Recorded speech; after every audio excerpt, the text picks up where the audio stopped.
Alright, ladies and gentlemen, Fab's in the house, and today I'm in the house with a Ruike P-661 B here with me for a review, and we're gonna analyze the look, we're gonna analyze the feel, and we're gonna analyze the sound of this little guy right over here. But hey, don't forget to like the video and to subscribe to the channel if you're enjoying this kind of content right here. So let's check it out.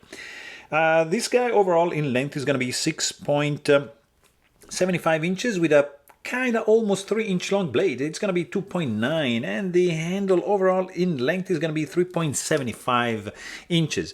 Let's quickly check how this guy is doing up against some of the usual suspects. Here you have Ontario Rat number 2, and on top here you've got the Ontario Rat number 1, and you can see that this guy is smaller than that, so it's a small dude. Maybe with the Benchmade mini bug out, we're gonna get in the ballpark of this guy. In fact, these two guys are, maybe this is a little bit bigger than that. But if you bring in the bag out, you're gonna notice that this guy is bigger than the Ruike, but not a big deal, because we can also check the Spyderco Para 3, which happens to be bigger than the Ruike, and of course, yeah, you guessed it, Spyderco Paramilitary 2, of course, is dwarfing the Ruike. Let's just check also like Chris Reeve Knife Sebenza, that's the small Sebenza 21, which is actually just a tad bigger than that. Very, very interesting. And here you can admire large Sebenza 21, which is of course bigger than that by a lot. Let me just show you another couple big boys. Here we've got Snafu 2.0 Custom Knife Factory, and what else can I show you? This guy over here, that's the Rick Hinderer Knives XM18, that's the 3.5 inches, and what else? Let me show you this Vero Synapse, which is really, really cool. Fantastic action on that one, and what else? Just this couple two here, because I love them. That's the Koenig Knives Arius, and this guy is really one of my favorite. This is the Shirogorov Sienkiewicz design Kami Flipper. Fantastic one, guys. It's very expensive, yeah, but it's ridiculous. This is also very nice. I mean, the price range is just nothing compared with the last two guys. Of course, this is like a cheap one. It's going to be around $30, made in China by Ruike. It's liner lock, and it's nicely designed, I have to say. The lines are cool. The lines are there. It has some harmony going on. I like the blade. I like the handle. I like these two. You see, like you have these carved out pieces, like they're kind of like reversely chamfered. I don't know how to say. It's concave. You see, it goes inside. So there's some 3D-ness going on in these G10 scales, which is a good thing. I'd like to see some effort to change things a little bit. You've got stainless steel liners, of course, which are not internally chamfered nor are internally skeletonized, and that's gonna reflect a little bit in the weight, not that much.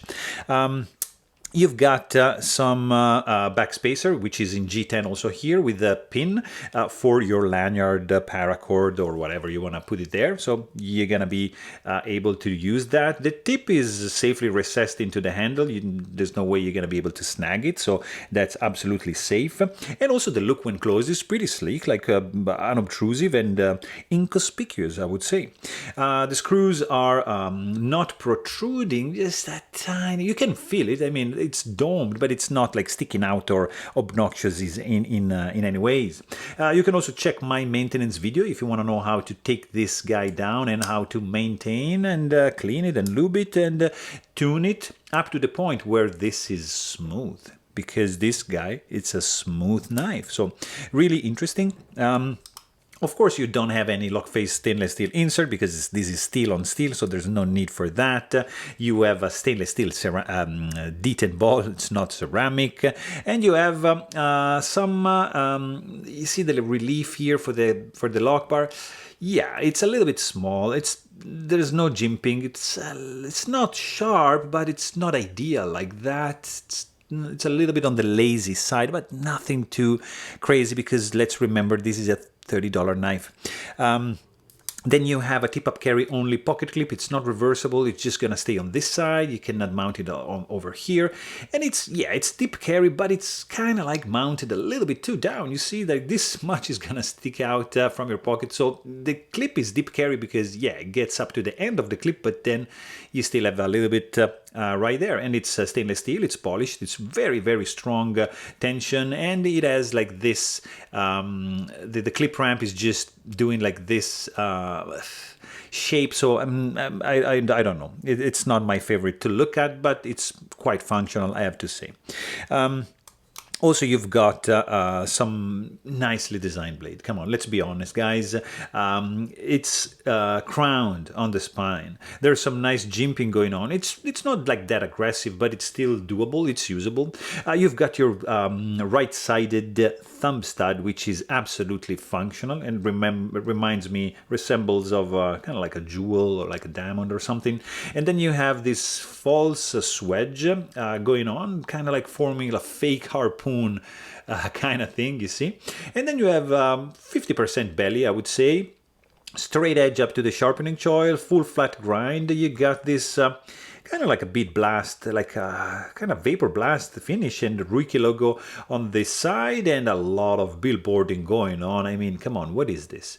E47 EZG00123 triangle 9. You don't need that. Why? Just print it on the box. We don't need this on the blade. Maybe, yeah, 14C28N, just to remember which kind of steel is to me that I'm doing reviews. That's fine, but probably it's too much going on. It's a little bit too crowded. It's not too big, but still a little bit on the cramped side. But I like the plunge grind. I like the fact that the plunge grind goes up to here, and then where meets the crowning of the blade, it just starts this swedge going down there. Really, I really appreciate that. For what concerns the sound of this one, hear this. Very nice. I mean, it's nice and clicky and kind of dampened in a way. It's unobtrusive. It's solid. And also, it's pleasant. It has that mellow, soft quality of the sound, which is interesting. When you close it, of course, this guy is running on washers, and so there's not like really any guillotine effect. But you can see it's a tiny tinkle when you close it. Click. It's pleasant, but it's nothing crazy. When you open the knife, it's actually nicer. Let's quickly check the weight of this guy, because it's not a super lightweight, but it's definitely a lightweight, and this guy is gonna be weighing in at 2.38 ounces. In the pocket, it's gonna be a breeze to EDC. Also, you have basically no hot spots. The handle is pretty tiny. I appreciate this cutout, this groove over here, because it's sinuous, not much finger grooves, but it's I can say there's no hot spots going on, no sharp edges. It's the lock bar, it's not the easiest to disengage, but still you can manage to do that with no issues at all. This is not really like a knife you're gonna choke up, because there's not much to go where. Reverse grip, no, it doesn't feel like safe in the hand like that. There's no blade play. There's some texturing going on, so it feels grippy in the hand. It's balanced. You've got just the slightest amount of flex, but nothing to be worried about.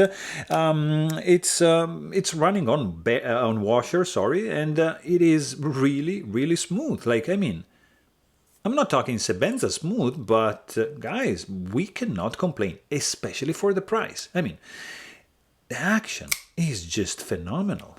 Look at this. This flies open, guys. It's thumb stud, it's on washers, it's really, really good. It doesn't, you see, there's no guillotine effect, no free falling, nothing. You have just to shake it a little bit harder to have it close down, but it's smooth. That's the key word. No lock stick whatsoever, steel on steel. So you're gonna be good to go for that. Deployment speed is really, really good, I'm telling you. And smooth. Oops. not like this, like that, and fast. So it's deploying with authority, I have to say.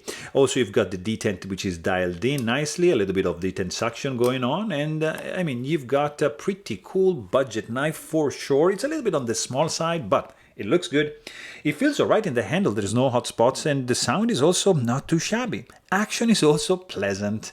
So there you have it. Hope you guys enjoyed this video. Please don't forget to subscribe, and thanks for watching. Stay tuned.